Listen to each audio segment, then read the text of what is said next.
ఇదే కదా నీ కథ ముగింపులేనిదై సదా సాగదా. ఇదే కదా నీ కథ ముగింపులేనిదై సదా సాగదా. నీ కంటి రెప్పలంచున మనస్సు నిండి పొంగిన ఓ నీటి బిందువే కదా నువ్వు వెతుకుతున్న సంపద.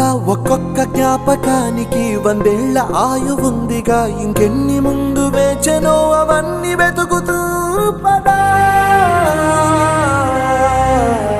మనుష్యులందు నీ కథ మహర్షిలాగా సాగదా.